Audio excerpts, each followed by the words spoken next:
Hello and welcome to Mediumship Matters with me, Hannah McIntyre, Season 3, Episode 46. And just as a public service announcement, we're in March, guys. The long winter in the UK is hopefully starting to subside. I can see daffodils, even though it's cold. I can see them.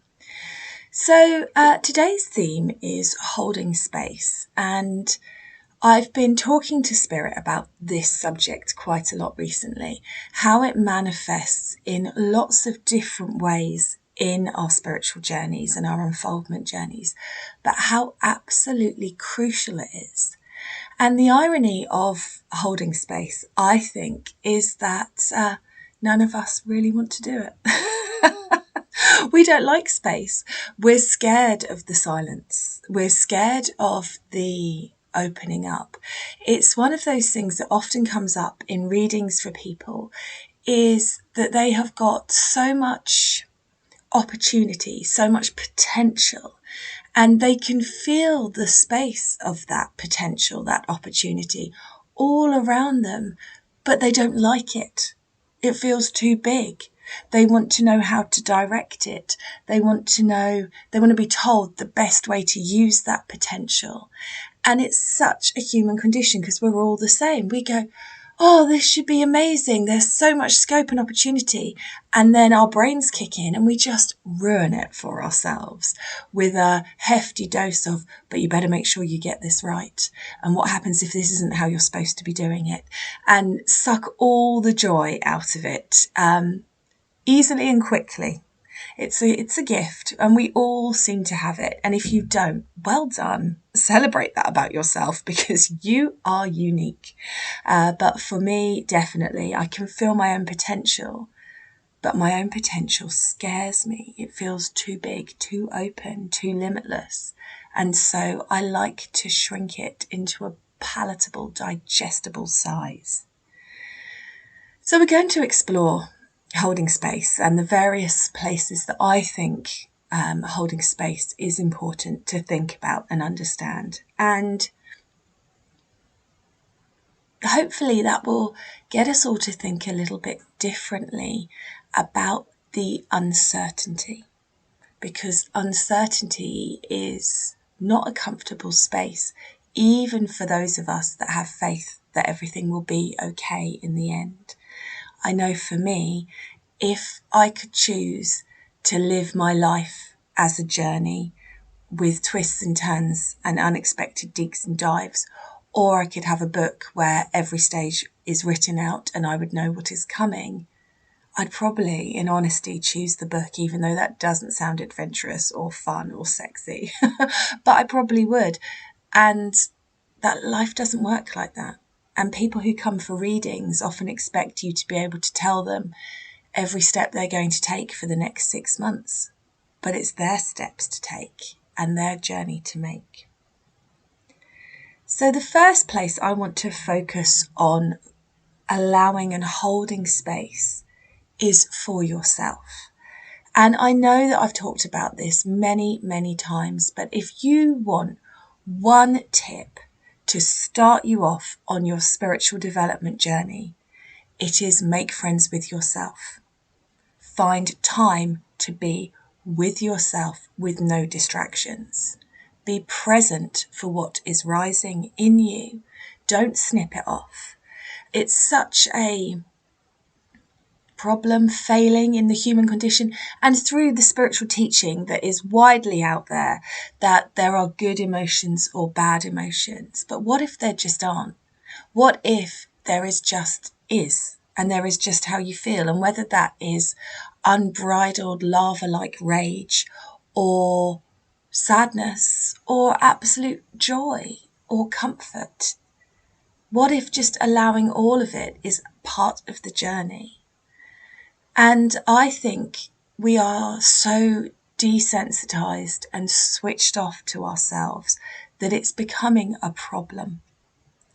And I think social media has a lot to do with that, and guilty. I'm not judging anybody, but we are just overloaded all the time with information and the external view. And really, when you want to work with spirit, you want to make sure that you are the clearest possible channel for spirit that you can be. And to become the clearest possible channel is to be present with you, is to face the bits that you keep pushing away, is to sit in the stillness with yourself and just listen to what you have to say. And people always want, and I wanted, that kind of spiritual awakening journey where I got to exit this physical life for a time because it was so hard and so repetitive and disappointing and tiring. But actually, spirit helped me to mold my life into something that brings me much more joy. But to do that, I had to face the things that I wasn't enjoying. I had to sit and be present with the aspects of my life that were trying to tell me they weren't compatible with me. And we just deny ourselves this again and again and again. And I've said it before about meditation as well. Now, I think true meditation is sitting by yourself in silence, no tinkly music to drift you off, and no words, no guided meditation to get you to a destination. I think that is true meditation, being able to travel the lumps and bumps of noise in the background and not have it pull you out of your power. It's not something that I am interested in. That's an honest thing to say. It just doesn't hold a space for me, and I'm okay with that. And I love a guided meditation, but it's not quite the same thing because you're not holding a space.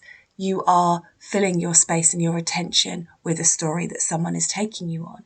Still valuable, still great for spirit connection, but not true meditation, dare I say. And when people come to me and they want to learn how to meditate, because we all have this idea that that's the only way we're ever going to get a spirit communication that we want. And I say, well, before you start that, you need to learn to be present with you. Everyone is like, oh, no, I want to learn to meditate. You've misheard me. But actually, I think if you're trying to get yourself into an altered state where your brain is completely silent, for some of you, meditation will be the key to help that happen. And for some of you, meditation will be another stick that you use to beat yourself, because actually, as soon as there is a moment's silence or a moment's peace, you can't be with you. And so you have to learn to hold a space for you, to be a little bit mindful of what is coming up for you. So walks on your own, even if you've got the dogs with you, but just where you're not talking to anybody and that space is not being filled, doing the ironing, making soup, going for a drive in your car, but without music, without distraction, without podcasts. I mean, don't turn this one off, but you know what I mean. And finding an allowing of yourself and not expecting magnificent deep-seated change from doing that for a week, but understanding that that is an ongoing, never-ending process of just being present for you is so important. Now, if mindfulness meditation does that for you, do it, use it. But I always think of the people who are like me, who struggle to just sit and be, and how that for a long time made me feel that I wouldn't be able to connect to spirit, and so therefore cut me off from spirit. It's complicated, isn't it? Where actually, if you can just find a way of holding a space for you and watching your thoughts and listening to your body, that is the foundation of all spiritual development, in my opinion. We often hear teachers talking about being in your power. And I think the true power comes, for me personally, when the blend with spirit starts. I don't power up beforehand. I will try and clear my energy beforehand, but I don't power up beforehand because the power comes from that blend with spirit. But if you want to talk about what I think is truly getting into your power, it's opening yourself up in a space of clarity, acceptance that you won't be perfect, and allowing that blend to take place.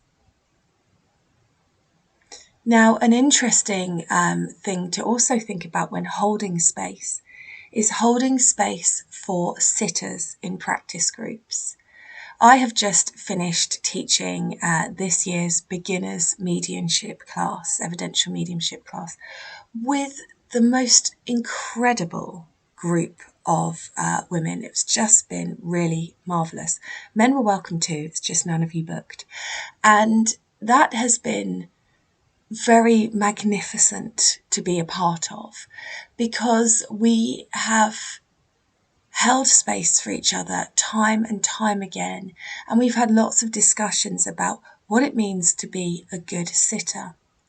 And I think it's a particular set of skills, at risk of sounding like Liam Neeson, but it's a set of skills that we need to develop for other mediums, where we allow them to get it wrong, where we don't add our interpretation to the mix. Sometimes I find developing mediums the hardest people to read for, because they're trying to interpret at the same time you're trying to interpret, and they're more likely to, in inverted commas, do you a favour of telling you what they think it means, rather than holding a silent, supportive space of letting you work out what it means, and knowing and believing that that capacity is in you. And I just think that is so underrated. It's so valuable in your mediumship development journey to have somebody allow you to get it wrong so you can learn how to get it right. And that does mean, from the sitter's perspective, that you have to be willing to sit in that awkwardness of watching somebody struggle. If you're an empath, which I think all developing mediums are, feeling their uncertainty, their worry, their pain, and trusting in them that they will find the way through it, trusting in their spirit team that they will guide them the way they need to. And one of the most interesting things that's come in with me recently is, if we think about the purpose of all development groups are not there for sitters to get excellent readings, and nor should they be. Development groups are there for developing mediums to have the experiences that they need to have to fine-tune their mediumship. So if spirit are setting up a situation that is going to be a struggle for the medium, your job is not to get involved in it. Your job is to trust in that lesson and hold that space for them. And we find that really hard to do. And thinking about that in honesty, do you think that by saying yes to something that is a no, you're actually helping somebody on their development journey? What happens for that medium that gets nothing but polite yeses and then goes out into the real world and gets nothing but no's? How does that impact their trust in their own abilities? Something to think about. I remember going to a mediumship demonstration with a friend of mine, and the medium was doing all this information and they'd come directly to them. I feel like I'm with you. And my friend was going, yes, yes, yes, yes. And I said to them in the break, my goodness, who was that? And she went, I've got no idea. And it's always sat with me, just that, not meaning to cause a problem, but in saying yes to things that were actually no's, she may have stopped somebody else getting a message from that person that they did recognise. So it's important to be honest and be truthful. And talking about no's, that leads me quite on nicely to my next point, which is you have to allow space for no's to be no's.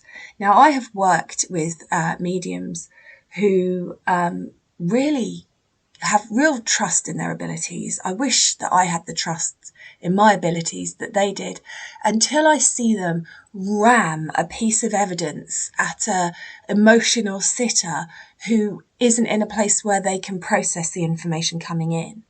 And so you know that I believe no's are a natural part of mediumship. They should be celebrated and accepted and not shied away from. And I've had such a journey with that. But I do really feel that it's important to offer a space and hold a space for your sitters where they can process something which they have said no to and come back to later and realise that it was a yes after all. And you've heard me say it before, but mediumship is not about you as the medium. It feels like it when you're doing a reading, but it isn't. And so what if part of your job is to hold a space of not worrying about being correct, but about allowing somebody to find their way to that no becoming a yes naturally, as part of the process that spirit intended when they brought that piece of evidence through. Because unless you've invented something, which I talked about in troubleshooting last week, which does happen, and there's no shame in that either, but if the spirit world has brought that piece of evidence in, then the spirit world, in their infinite knowing, know that that piece of evidence probably isn't going to be understood by the sitter there and then, which means they know that that person needs to have a process to find the yes. And our job as a medium, yet again, is to hold space for that. Interesting, isn't it? So we've got holding space for yourself to become a clearer channel, holding space for sitters in practice groups, holding space for mediums in practice groups, dare I say, holding space for sitters and no's. And another way that I think holding space has been presenting itself to me recently is in allowing people to heal and make better choices. Now, I just taught recently my first spirit-led Reiki, which went beyond my wildest dreams of how I thought it would go, and was just such an empowering and exciting thing for me to teach. And I can't wait to do the online one where we'll have a bit more time to explore things in more depth. But it is just bloody marvellous that this energy is here and we don't need to get in the way of it. But one of the things that comes up in all healing and should be talked about by all healing modalities is that any healing energy is not going to just fix you. And part of our job as healers is to hold a space for people to learn to make better choices for their lives. We all know, don't we, that you're not going to change your life by doing things exactly the same as you have always done them. That doesn't work. That doesn't make sense. But if you really want to heal from something, sometimes it needs to be brought up by the healing energy, and then you'll forget about it and you'll carry on behaving the same way, and then the lesson will repeat. But because of that healing energy you've already had in you, you learn more from the lesson this time. And I think that is just so vitally crucial to understand. It's not just, the magic power's in and you're done and dusted. You have to learn to work with it. And as a healer, you have to learn to hold a space for people who want to work through it. And it's the same not just for healers. If you have got friends in their lives who are experiencing problems, our conditioning as humans, more often than not, is let me see how I can fix this for you. Let me offer suggestions that will make this better for you. Here's my opinion about what I think you should do. But isn't it the more empowering path to hold a space for somebody of, what are you going to do? I completely believe that you have the capacity and the life experience and the wisdom to fix this for yourself. So in believing that, please tell me, what are you going to do to change your life? What solution can you come up with? And even if you don't agree with that solution, holding a space of allowing them to try it and learn from it. We have a very disempowering approach to each other's journeys. And again, I think this is holding space, that fear of allowing people the path and allowing people the learning, because we don't want to allow it for ourselves. So we certainly don't want to allow it for the people that we love. But actually, the most spiritual thing you can do for somebody is not offer a solution, is hold a space of, I believe that you can fix this. So let's see if you can. And even if it goes wrong, that's okay, because you will learn from it. And in that learning of it, from it, you will expand further. That's surely the better route.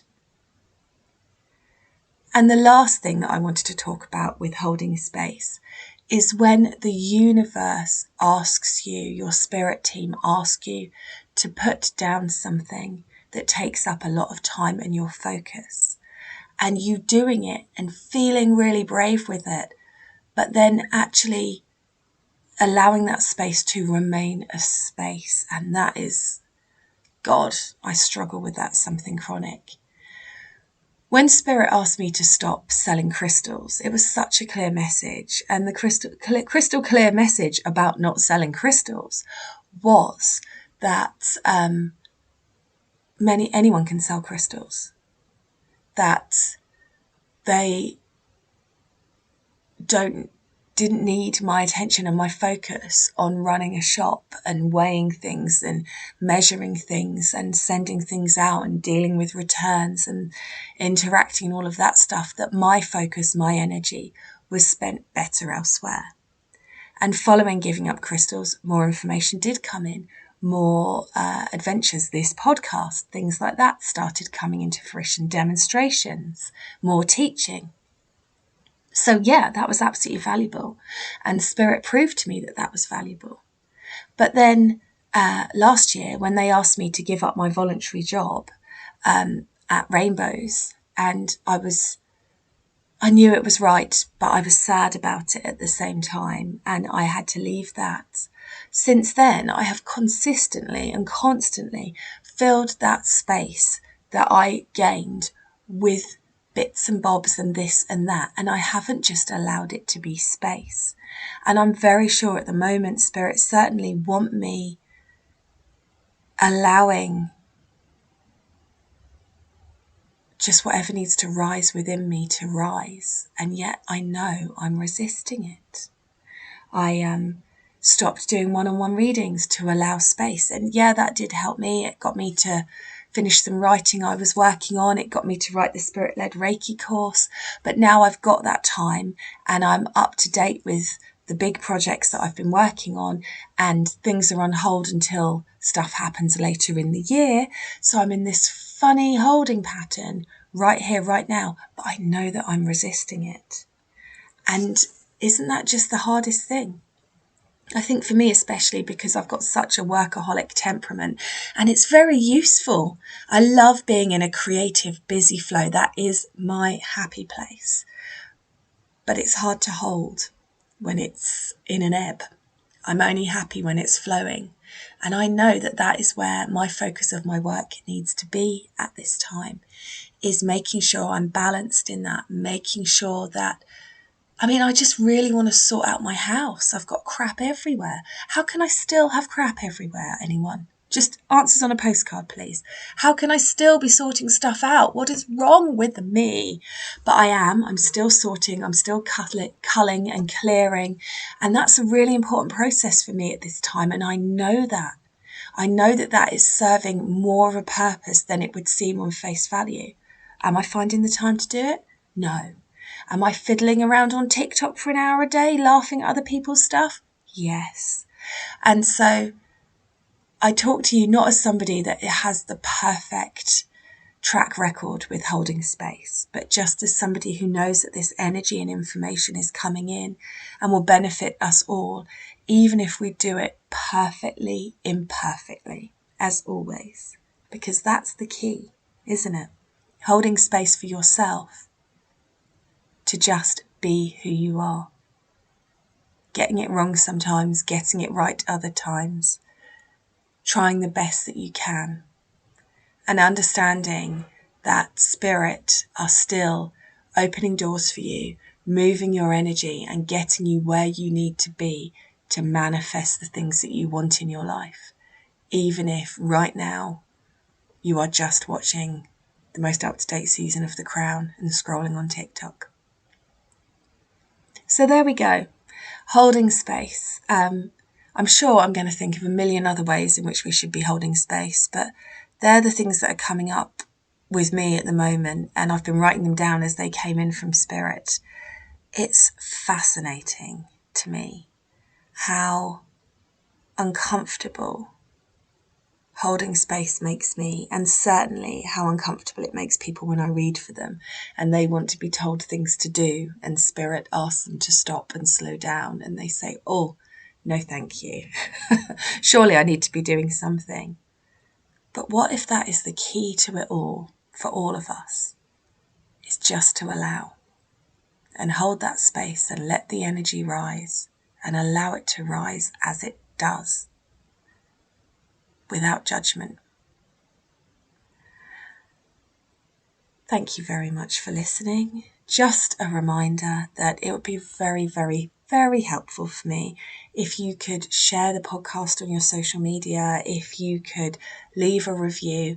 I know it's not fun that I have to keep nagging this, but I also know that I have slipped out of all of the charts, guys, all of them. I'm off them. I'm on the naughty step, and I would really appreciate your help with putting me back up.